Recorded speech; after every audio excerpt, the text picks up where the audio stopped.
বলা উচিত। বোন, আপনার কাছে প্রশ্ন, আপনি কি ইসলাম সম্পর্কে জানেন? হ্যাঁ, অনেক কিছু জানি। আপনি কি মানেন যে আল্লাহ এক?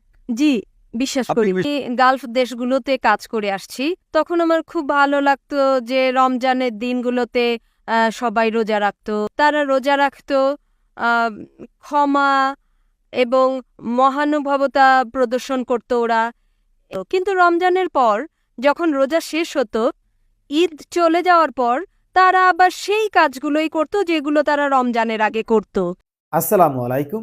প্রিয় দর্শক, আজকের ভিডিওটা একটু মনোযোগ সহকারে শুনবেন। চলুন আমরা প্রথমে আপনাদের ভিডিওটা একটু দেখাই।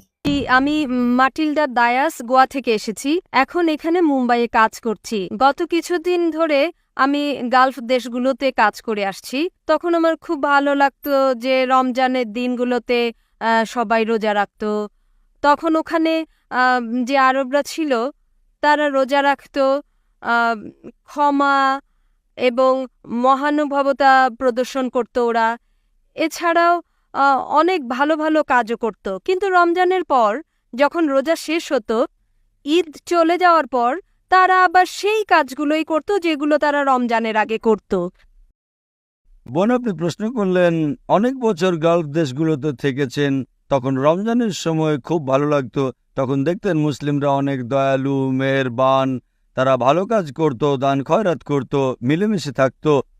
কিন্তু যখন রমজান মাস শেষ হয়ে যায় তখন তারা আবার এসব ভুলে যায়।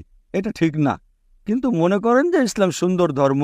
আমি মানছি যে আপনি যা বললেন তা ঘটে, তবে সবাই এমন না। কেন? কারণ সব মানুষই জানে কোনটা ভালো আর কোনটা খারাপ। কিন্তু রমজানের সময় সে যতটা সম্ভব বেশি ভালো কাজ করার চেষ্টা করে থাকে। রমজানের সময় সীমাহীনভাবে ভালো কাজ করতে চায়। তখন সে চেষ্টা করে ছোটখাটো ভুল ত্রুটিগুলো যা সে সবসময় করে থাকে, অন্তত রমজান মাসে সেগুলো থেকে বিরত থাকার চেষ্টা করে থাকে। একইভাবে তারা আরও বেশি চেষ্টা করে থাকে, মুসলিমরা আরও বেশি সচেষ্ট হয় অন্তত রমজান মাসে 5 ওয়াক্ত নামাজ পড়াটা ঠিক রাখতে, অন্তত রমজান মাসে জামাত পড়াটা ঠিক রাখতে, অন্তত রমজান মাসে কোরআন তেলাওয়াত ঠিক রাখতে। সাধারণত চেষ্টা করে 3 ওয়াক্ত নামাজ পড়তে পারে, রমজানে 5 ওয়াক্ত নামাজ পড়বে। সবসময় দেখা যায় 2-1টা জামাত সে ধরতে পারে না, কিন্তু রমজানে 5 ওয়াক্ত ধরে। এমনি সময় হয়তো সপ্তাহে একদিন কোরআন পড়ে, রমজান মাসে প্রতিদিন কোরআন পড়ে, বেশি বেশি পড়ে। তাই এখানে ব্যাখ্যাটা এমন যে আল্লাহ রাসূল ইরশাদ করেছেন, রমজান এমন একটা মাস শয়তানকে বন্দি রাখা হয়। হতে পারে নাশকতামূলক কাজগুলো এই মাসে কম হয়, এজন্য মানুষের ভালো কাজের মাত্রাটা উঁচু হয়ে যায়।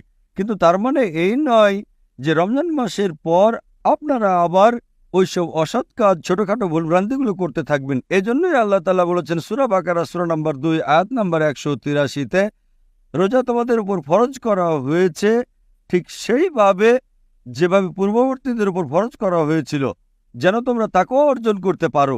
রোজার সময় আমরা উপোস থাকি কেন? সর্বপ্রথম বিষয় হচ্ছে আমরা যেন মুত্তাকি হই। এর মাধ্যমে সব মানুষই উঁচু পর্যায়ে তাকওয়া অর্জন করে। অনেক মানুষ রমজানের পরও এর চর্চা করে থাকে, কারো কারো চর্চার মাত্রা কমে যায়। কিন্তু আপনি খুব গুরুত্বপূর্ণ একটা কথা বলেছেন যে সব সময় রমজান মাস হোক বা না হোক, আমাদের অন্ততপক্ষে একটা মিনিমাম লেভেল মেনে চলা উচিত। অন্তত ফরজটা তো আদায় করা উচিত। 5 ওয়াক্ত নামাজ অবশ্যই পড়া উচিত। হতে পারে রমজান আরও বেশি বেশি নামাজ পড়েন, তাহাজ্জুদ পড়েন, সুন্নত বেশি বেশি পড়েন, কিন্তু যেটা মিনিমাম লেভেল সেটা তো প্রত্যেক মুসলিমের সব সময় পালন করা কর্তব্য। হতে পারে রমজানে আপনি অনেক বেশি বেশি দান খয়রাত করলেন, কিন্তু এর একটা নির্দিষ্ট মাত্রা সবসময় বজায় রেখে চলা উচিত। বোন, আপনার কাছে প্রশ্ন, আপনি কি ইসলাম সম্পর্কে জানেন? হ্যাঁ, অনেক কিছু জানি। আপনি কি মানেন যে আল্লাহ এক? জি, বিশ্বাস আপনি করি। কি বিশ্বাস করেন যে মূর্তি পূজা করা ভুল? জি, বিশ্বাস করি। আপনি কি মানেন যীশু খ্রিস্ট ঈশ্বর? জি, আপনি বিশ্বাস করেন যীশু খ্রিস্ট ঈশ্বর? কারণ আমি তো খ্রিস্টান। আমি খ্রিস্টান হয়েই জন্মেছি, তাই আমাকে এটা মানতেই ঠিক আছে হয়। বোন, আপনি কি জানেন ইসলামই একমাত্র অখ্রিস্টান ধর্মবিশ্বাস যেখানে যীশুখ্রিস্টকে নবী হিসেবে বিশ্বাস করার কথা বলা হয়েছে। কোন মুসলিমই মুসলিম নয় যদি সে যীশুখ্রিস্টকে নবী হিসেবে না মানে। আমরা বিশ্বাস করি তিনি আল্লাহ প্রেরিত পয়গম্বর ছিলেন। আমরা বিশ্বাস করি তিনি মসিহ ছিলেন, অর্থাৎ খ্রিস্ট। আমরা বিশ্বাস করি তিনি অলৌকিকভাবে জন্ম নিয়েছেন কোনো পুরুষের অংশগ্রহণ ছাড়া, যেটা মডার্ন খ্রিস্টানরা এখন বিশ্বাস করে না। আমরা বিশ্বাস করি তিনি আল্লাহর নির্দেশে মৃতকে জীবন দান করেছেন। আমরা বিশ্বাস করি তিনি আল্লাহর নির্দেশে জন্মান্ধদের চোখে আলো দান করেছেন। খ্রিস্টান এবং মুসলিমরা খ্রিস্টান মুসলিমরা পাশাপাশি অবস্থান করে। অবশ্যই আমরা একই সাথে পথ চলি। কিন্তু একটা আমার সত্যি ভালো লাগছে, প্রশ্ন করতে- আমরা তো ঝগড়া করছি না। আমি জানি জানি আর আমি মনে করি আমার আপনি দিক ঠিকই থেকে বলেছেন। আমি অবশ্যই ইসলামে বিশ্বাস করি, কিন্তু আমি আমার ধর্মকেও বিশ্বাস করি। কিন্তু কিন্তু বেশিরভাগ খ্রিস্টানই মনে করে যে যীশুখ্রিস্ট ঈশ্বর, তিনি ঈশ্বর হিসেবে এসেছেন। প্রকৃতপক্ষে আপনি যদি বাইবেল পড়েন সেখানে এমন কোনো সুস্পষ্ট উদ্ধৃতি নেই সম্পূর্ণ বাইবেলে যেখানে যীশুখ্রিস্ট স্বয়ং দাবি করেছেন, তিনি বলেছেন যে আমি ঈশ্বর অথবা আমার উপাসনা করো। আমি এই কথাটা আবারও বলতে চাই, যদি আপনি বাইবেল পড়েন, যেটাকে আপনি সর্বশক্তিমান ঈশ্বরের বাণী বলে বিশ্বাস করেন, যদি আপনি বাইবেল পড়েন সেখানে এমন কোনো উদ্ধৃতি নেই সম্পূর্ণ বাইবেলে যেখানে যীশুখ্রিস্ট নিজেই দাবি করেছেন যে আমি ঈশ্বর অথবা আমার উপাসনা করো।